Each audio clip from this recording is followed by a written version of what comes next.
Y bueno, al otro lado, en Puerto Rico, está con nosotros Manuel, que bueno, no desde el Caribe, pero desde las Antillas, en el sentido amplio, va a hablarnos también de la disidencia sexual durante la colonia. Entonces, bueno, primero vamos a escuchar a Fátima, después escucharemos a Manuel y después compartiremos con todos vosotros pues un pequeño debate sobre el estado de la cuestión, es decir, por qué es tan complicado estudiar el archivo de la colonia, por ejemplo, con una perspectiva de género o un acercamiento a la historia desde la teoría queer. Y bueno, de eso van a hablar un poco entre ellos y espero que también podáis participar y dar vuestra visión sobre el tema. Y nada, pues voy a dejar a Fátima que hable y muchas gracias por venir.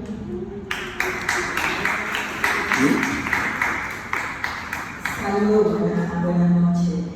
Gracias por haberme invitado. Voy a hablar un poquito muy rápido, ¿verdad? De cómo estoy trabajando estos temas. Yo estoy escribiendo un texto sobre la situación de la colonia de Santo Domingo, especialmente todo lo que tiene que ver con la sexualidad, la medicina, la salud y la vida cotidiana en la colonia. Fundamentalmente yo trabajo colonia en términos históricos y cuando me lo comentaron, precisamente yo tengo un capítulo del texto que se llama Los comportamientos inmorales en la colonia de Santo Domingo, porque así yo le llamaba. Yo escribí el trabajo rapidísimo, pero me hackearon el ordenador y perdí 25 páginas. Por suerte que tenía una parte salvada y bueno, pude anoche reconstruir 11 páginas de eso. Pero bueno, yo quiero comenzar a leerle algo que quizás es un poco horroroso, porque el mundo medieval y el mundo colonial tenían sus particularidades, ¿verdad? Y el término inmoral era un término muy común, ¿verdad?, que se usaba dentro de la colonia. Voy a leer y voy a comentar un poco. La moral y la vergüenza pública en el marco colonial estaban afianzadas en los códigos jurídicos, eclesiásticos y seculares. La persona, sin importar etnia o estamento de clase, conocía su condición jurídica, ya por la ley de la costumbre o simplemente porque se evidenciaba a través de los castigos que afectaban al otro. Todo lo que uno tiene sobre la presencia de lo no heteronormativo lo tiene en los juicios y lo tiene en los términos penales, porque era bien castigado, era castigado por la muerte. Entonces, la mayor parte de la referencia que uno tiene la consigue en lo que se llama justicia, que es un área, ¿verdad?, del archivo donde uno puede trabajar esta parte, porque era algo tan prohibido y tan escondido que solamente ese es el referente, ¿verdad?, que uno tiene en la colonia de Santo Domingo y para toda la región. La colonia de Castilla se afianzó con varias reglamentaciones que se pueden localizar en diversos tratados, como son el Código de las 7 Partidas de 1960, que se aplicó también aquí en el siglo XVI hasta el XVIII, la Ordenanza Real de Castilla de 1480, las leyes del Toro de 1505, que se aplicaron mucho más para la colonia, y la ley de Indias de 1680, que se adaptaron y crearon todas las reglas y leyes que se manejan. Esta última fue una legislación especial para gobernar la tierra nueva. No obstante, estos compendios legislativos para gobernar la colonia definieron el derecho privado de las personas, la propiedad, los códigos temporales, la organización de la familia, el derecho procesal y penal. Todo lo que tiene que ver, ¿verdad?, con lo que voy a trabajar tiene que ver con derecho penal. De acuerdo con Pérez, el 29 de las 7 partidas son las leyes que se aplicaron a la colonia de Santo Domingo durante 3 siglos de control peninsular en el continente. Y esas leyes fueron recopiladas dentro del derecho indiano. En su análisis refiere muchos datos sobre las costumbres, los nuevos sistemas administrativos y explica además los procesos de expansión de la corona por todo el territorio para crear mecanismos, ¿verdad?, que permitieran entender el dominio y evitar problemas que debilitaran la corona. Las leyes eclesiásticas, que las tengo que señalar, eran bastante fortísimas, y tengo que decir que el Tribunal del Santo Oficio, que ustedes lo conocen como el Tribunal Inquisitorial, llegó por primera vez a América y se instaló aquí en un edificio que se observa ahí adelante. Pero ese tribunal no duró mucho tiempo porque lo trasladaron a la zona de Cartagena de India, y todo lo que tenía que ver con cuestiones morales que trabajaba el Santo Oficio, la parte inquisitorial, entonces se hacía, se le fue el sonido, entonces se hacía en términos de ir a Cartagena. Y uno de esos casos fue un caso de dos mujeres lesbianas que fueron expulsadas, eran de la colonia, una peninsular y una mulata, y fueron, por ejemplo, procesadas en Cartagena de India. Entonces, todo lo que son sujetos de política o de definición, ¿verdad?, en términos de control, de que la corona de Castilla lo hacía por las 7 partidas o por lo que se llaman las leyes de India, y en el plano eclesiástico serían los tribunales que tenían la ordenanza de velar por la moral, que es básicamente lo que definía el proceso. En el 1533, yo estoy tratando de enfocarlo bien amplio, ¿verdad?, no voy a leer todo, se hicieron una serie de quejas del brazo eclesiástico en toda la jurisdicción eclesiástica nuestra, de que aquí había mucha barraganía. Barraganía significa uniones libres de hombres heterosexuales, ¿verdad?, y mujeres heterosexuales, y que debía castigarse con pena máxima como expulsión, azote o sometimiento. Estamos hablando de relaciones heterosexuales por uniones libres. En 1537, el arzobispo de Valencia incidió mucho en describir que lo que estaba pasando aquí en la colonia de Santo Domingo era desastroso, porque todo el mundo, en pocas palabras, se estaba cogiendo con quien sea. Entonces, algunos libros dicen así, qué desastre. que había que resolverlo. Y por eso entonces las ordenanzas de la Iglesia y la parte jurídica de la Real Audiencia, hoy donde está el Museo de la Casa Real, que es la Audiencia, tenía que tomar medidas frente a eso. Entonces, la corona de Isabel, de Castilla y Fernando de Aragón comenzaron a insistir tanto dentro de la Real Audiencia como dentro de todo lo que eran las normas, ¿verdad?, eclesiásticas, que se pusiera orden a este problema que traía una disputa entre el mundo secular, civil, ¿verdad?, y el mundo eclesiástico. Porque imagínense, el que dirigía la Real Audiencia tenía sus varias amantes, negra, mulata, una en la península, y entonces él no se iba a meter con eso. Pero la Iglesia comenzaba a presionar para que la Real Audiencia tomara medidas sobre esto. Cartas y cartas, son muchas las que he leído, donde se discute que se apliquen las leyes como la ley de Burgos, la ley de India, y que se controle la sexualidad de los heterosexuales, ¿verdad?, casándolo o despojando. O sea, la cosa, sáquenlo. Si no se acostumbran a la regla, hay que sacarlo. Entonces, como ustedes sabrán, la Iglesia jugó un papel importante, pero también ellos se abrazaban entre ellos y con otros. Entonces, de ahí que hay disputa en justicia donde uno a otro se acusan a un obispo, acusan a otro. Por ejemplo, fue Leal, un obispo importante que dirigió la Real Audiencia, y él atacó a mucha gente que estaba en barraganía. Entonces, cuando les pasaron su juicio, entre las cosas que decían que él tenía 3 mujeres amantes mulatas, él criticaba a la Real Audiencia, tenía 3 amantes, cogía el dinero del diezmo, etc.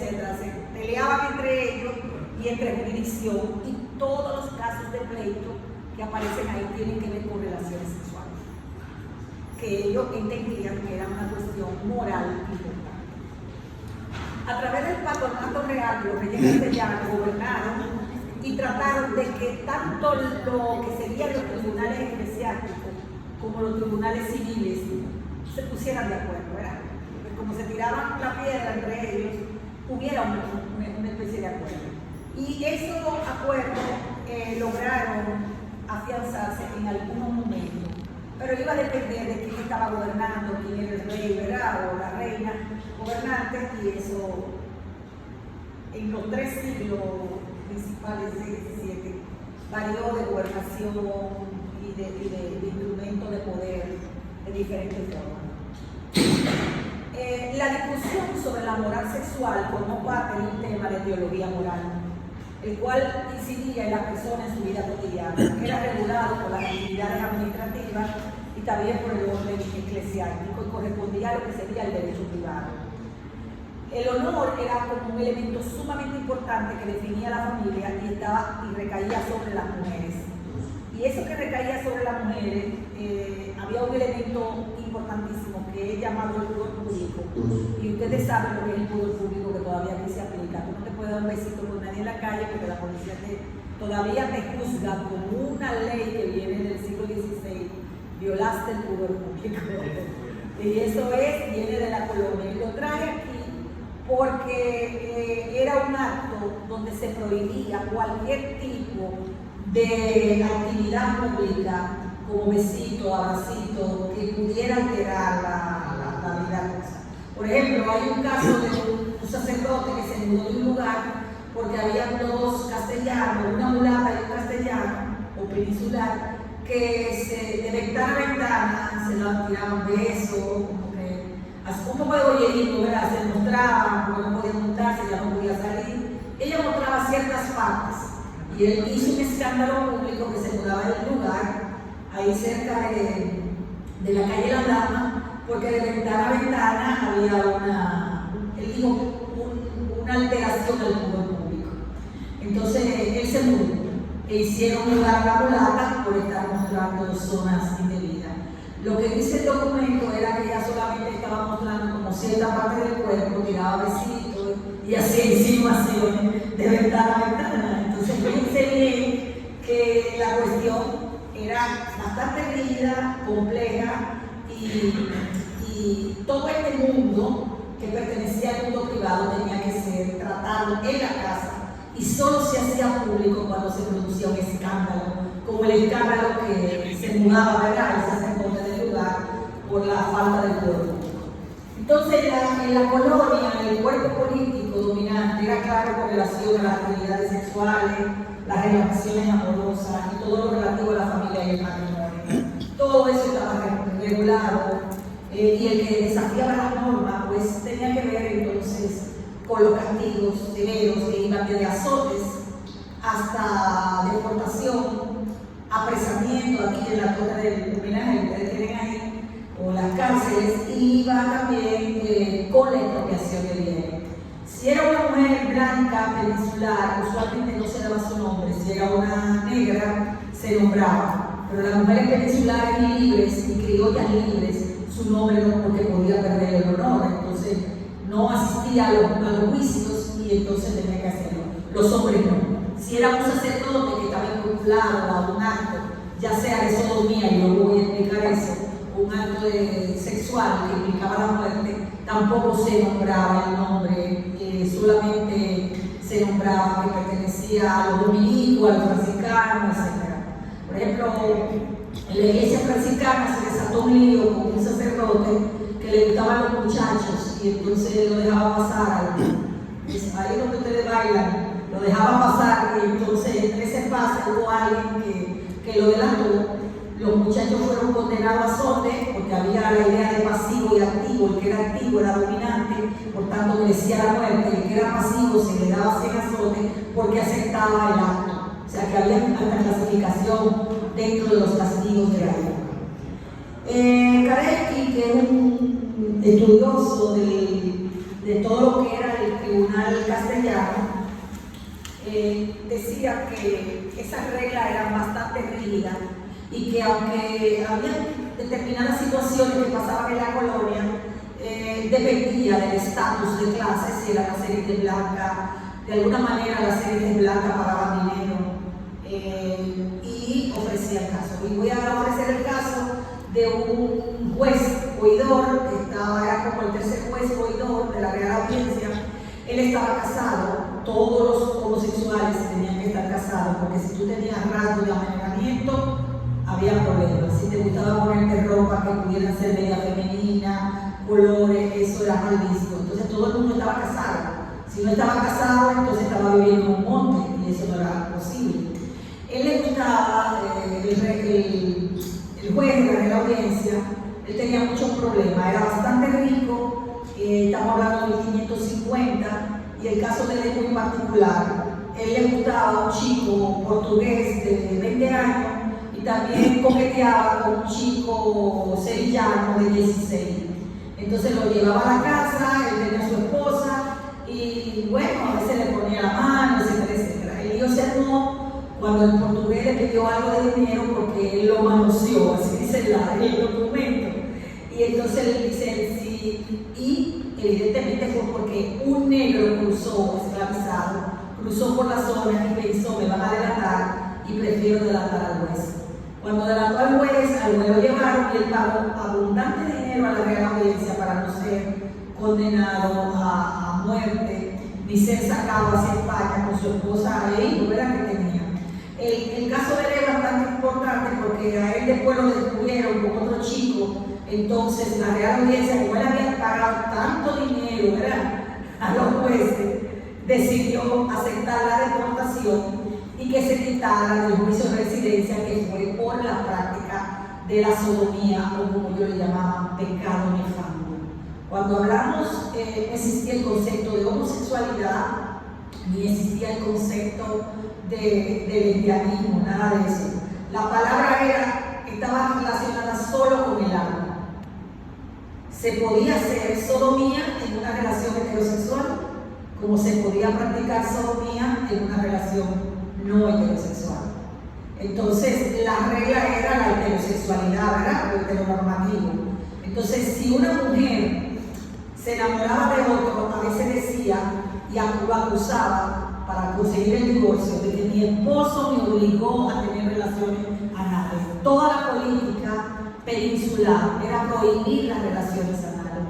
El ano era prohibido, incluso se entendía dentro de la sociedad médica que los hombres que mantenían relaciones, ya sea con sus mujeres o con otro hombre, a nivel del ano, eran personas que estaban enfermas, porque esa era la palabra que usaba la medicina, enfermas, y o porque tenían en sus partes alguna alteraciones como por ejemplo los niños que nacían sin un testículo, ellos lo veían y trataban de educarlo de manera porque podría parecerle a ellos que en el futuro tuvieran relaciones anales. Decía que era incurable, era una enfermedad incurable y que por tanto, como era una enfermedad incurable, toda la alteración a la ley era tomada en cuenta. Entonces, si fue perseguida la barraganía o las relaciones entre los heterosexuales y una mujer que quería divorciarse acusaba a su esposo de que la había sometido a relaciones de sodomía y eso le permitía el divorcio y ella se amparaba, ustedes saben que lo primero que hacía una mujer no era presentarse a la justicia, sino los confesionarios.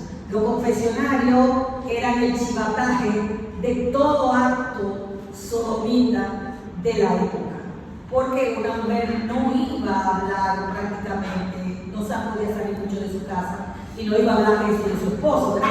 O los casos que ocurrieron y acontecieron con los esclavizados. Algunos esclavizados, algunos amos tenían relaciones homosexuales con ellos y en muchos casos cuando ellos no se sentían bien declaraban que el amo lo había sodomizado y entonces eso tenía sus implicaciones.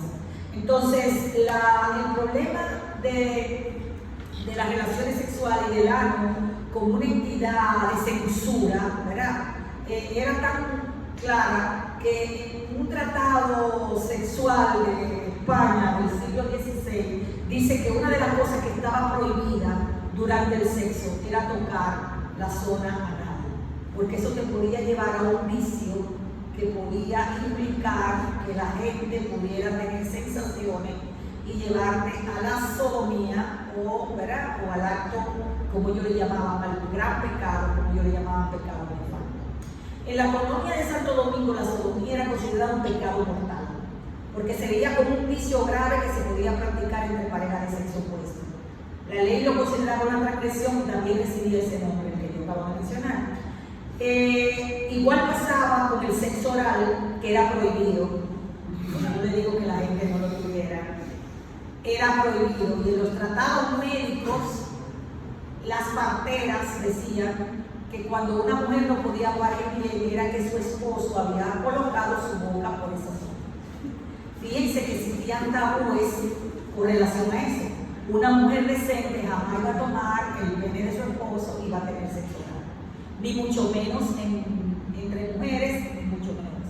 Lo interesante era que los casos de lesbianismo nunca eran contados, porque las mujeres que se mantenían en la casa podían ocultar las relaciones mucho más fácil que los hombres. Por lo regular, los hombres mantenían relaciones sexuales fuera de la comunidad, en la zona más oculta, ¿verdad? O algunos, como el juez de la Real Audiencia, lo pasaba por su casa, lo invitaba a una fiesta y lo manoseaba en algún rinconcito que podía. So pena, ¿verdad?, de que lo castigaran o algo así. Los castigos, por lo que ellos llamaban la mala vida, o sea, la vida de tener relaciones sexuales de ese tipo, eran diferentes, dependiendo si el sujeto era pasivo o si era activo, y dependiendo del grado de situación. Los esclavos eran azotados y algunos eran matados, pero usualmente el que lo encontraban con práctica y era acusado y formalmente acusado de cometer pecado nefando era llevado a la hoguera. Todo iba a la hoguera.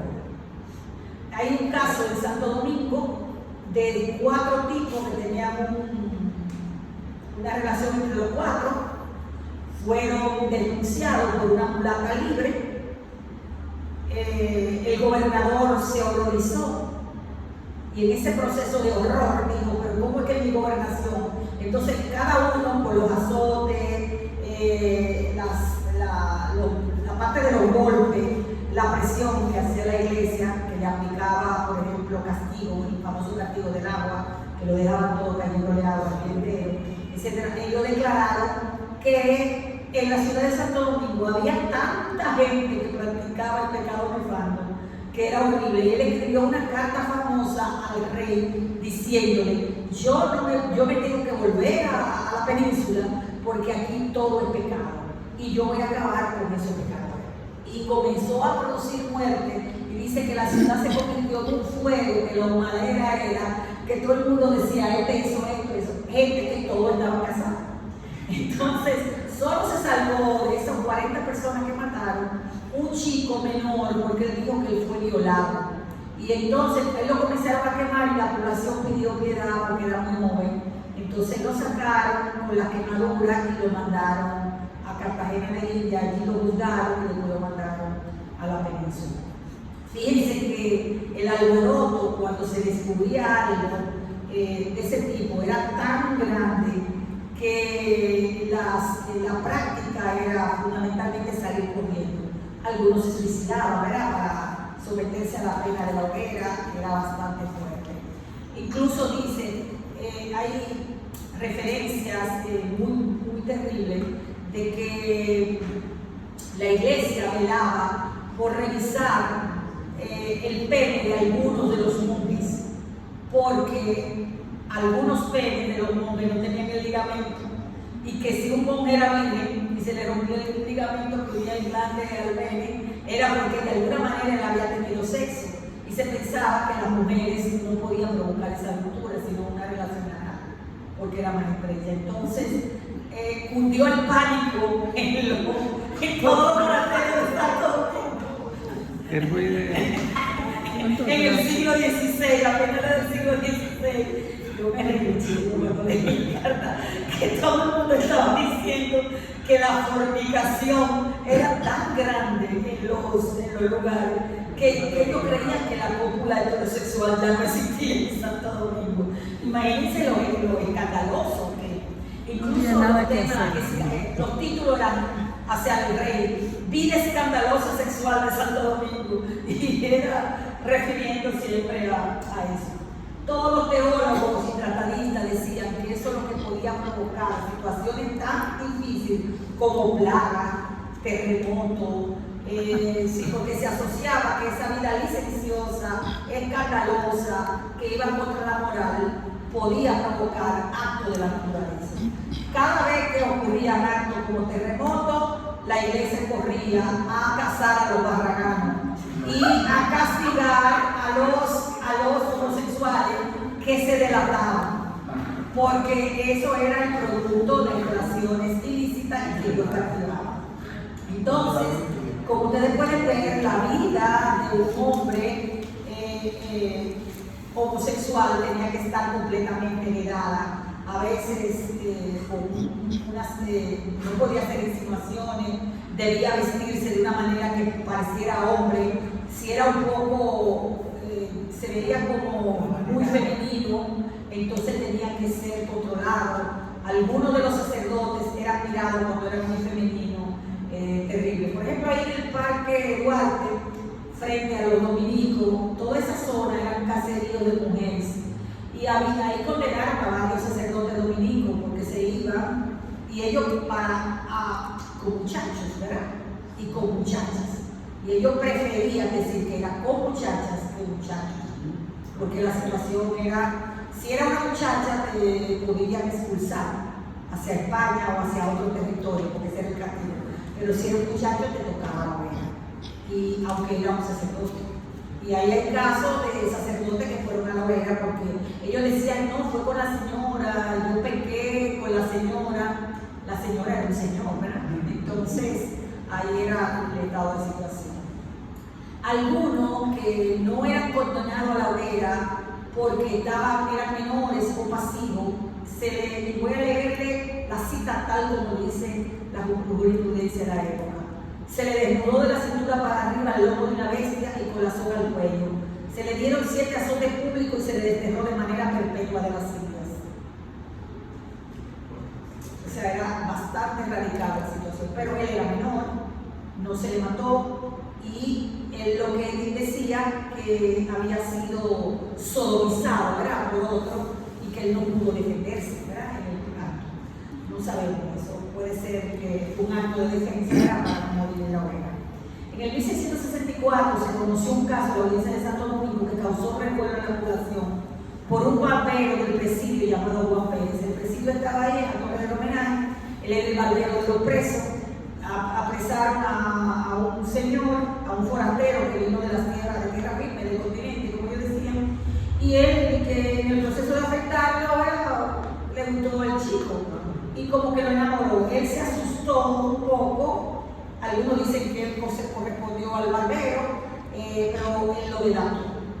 No lo delató a la justicia, sino que lo delató en confesión. Entonces yo quiero hablar un poquito, porque la iglesia usó la confesión, que era un acto supuestamente, para enterarse de toda la problemática. Las mujeres usaban la confesión para hablarle cuando la violentaban o querían separarse.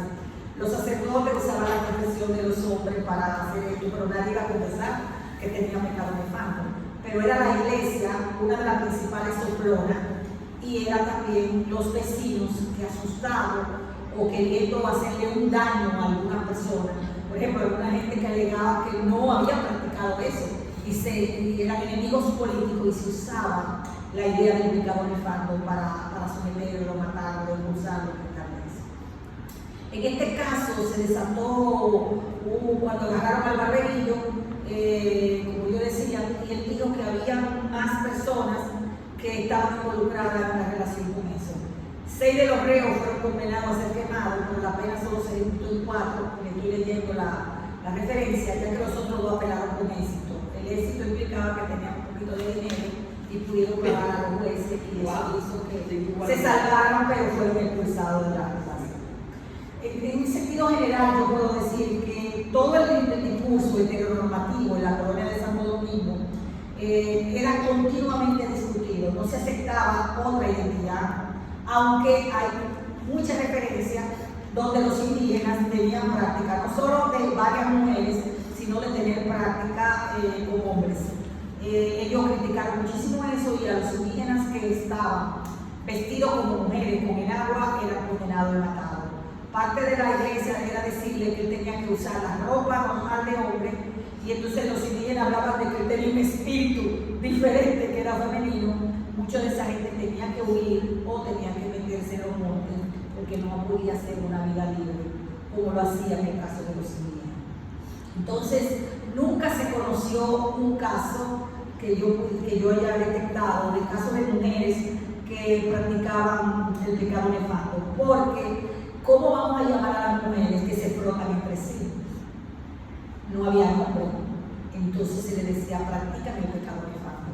manera que el pecado de fardo se usaba tanto para la sodomía, que eran las relaciones anales, como para las relaciones entre mujeres.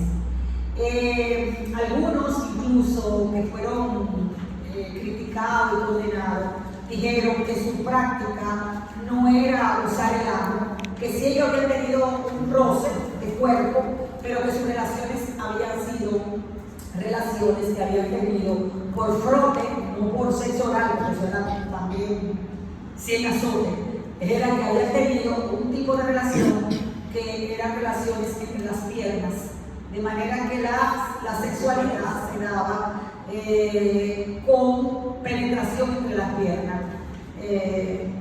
Ese tipo de cosas la encontramos en varios de los documentos de donde yo negaba, sí, estuvimos juntos, somos dos hombres, pero pueden revisar el ano, ninguno de los dos nos tocamos por ahí, no hubo sexo oral, pero sí hubo roce de pene, donde el pene lo colocaban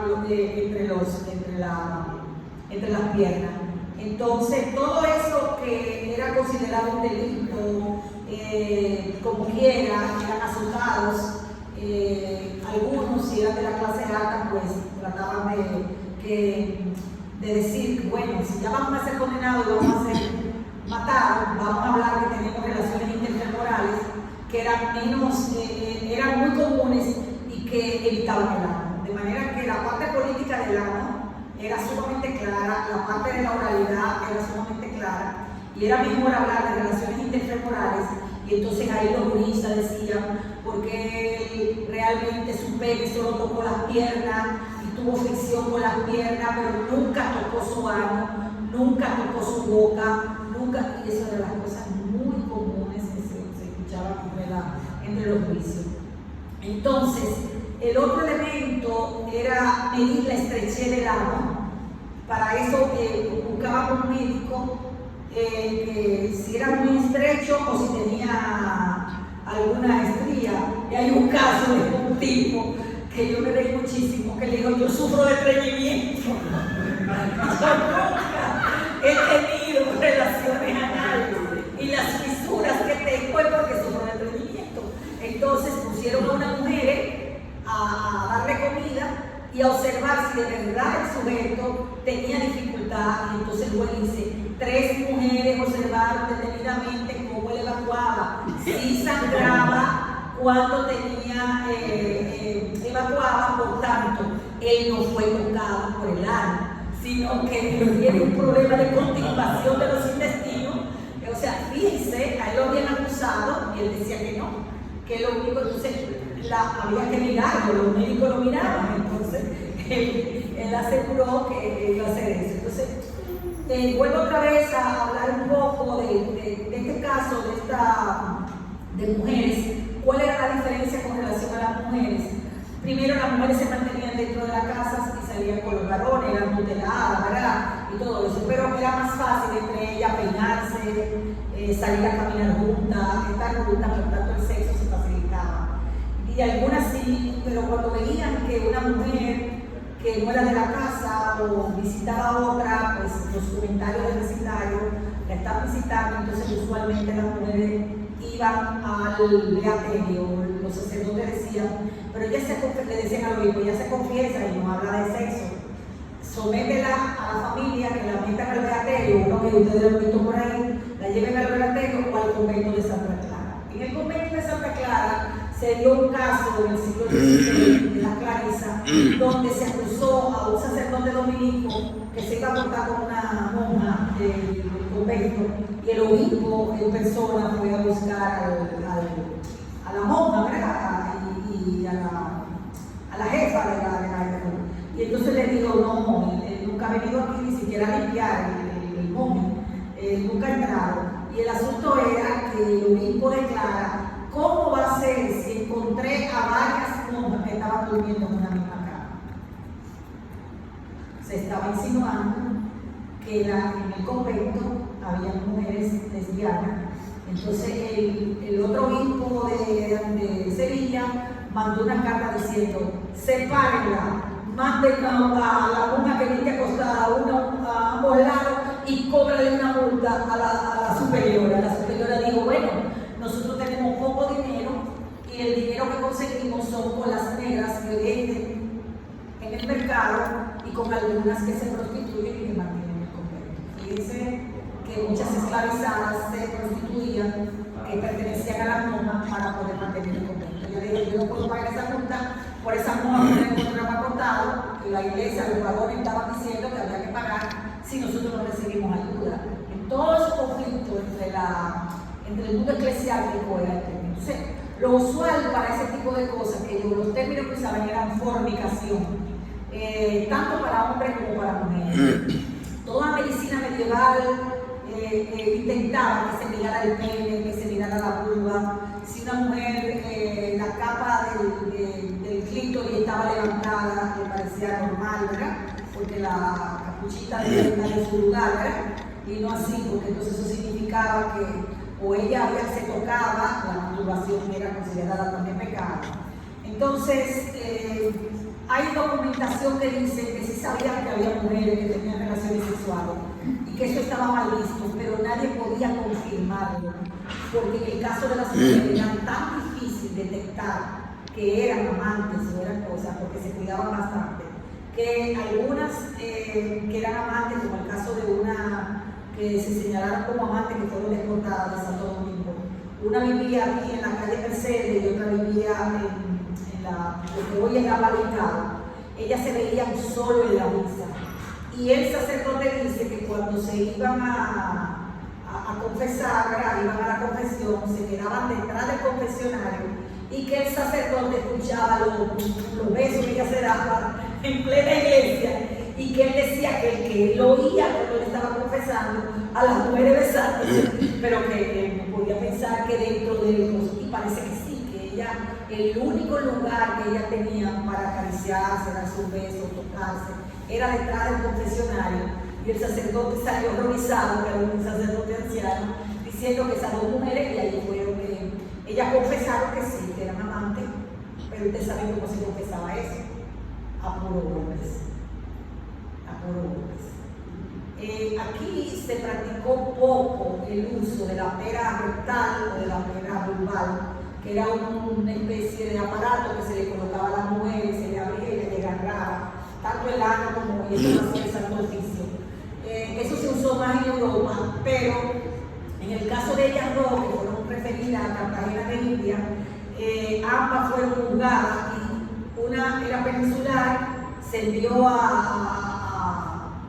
la península y otra se dejó en lo que hoy es Colombia, ¿verdad? A las dos las separaron para siempre, ¿verdad? Porque el castigo era la vida o el destierro. Entonces, eso de que no se podía probar tanto a no ser que fueran encontradas, ¿verdad? O chivateadas por alguien. Todo esto se consideraba obra del diablo, porque el diablo era el gran fornicador, así lo dicen ellos, y que incitaba que las mujeres solas, viudas, tuvieran ese tipo de relaciones. Ellos decían que esa amistad es demasiado cercana entre mujeres y la que se daba en los conventos por actividades religiosas podía provocar cofradías de mujeres que pudieran estar teniendo y practicando el pecado de Tal era la norma de la colonia de Santo Domingo. Muchas gracias.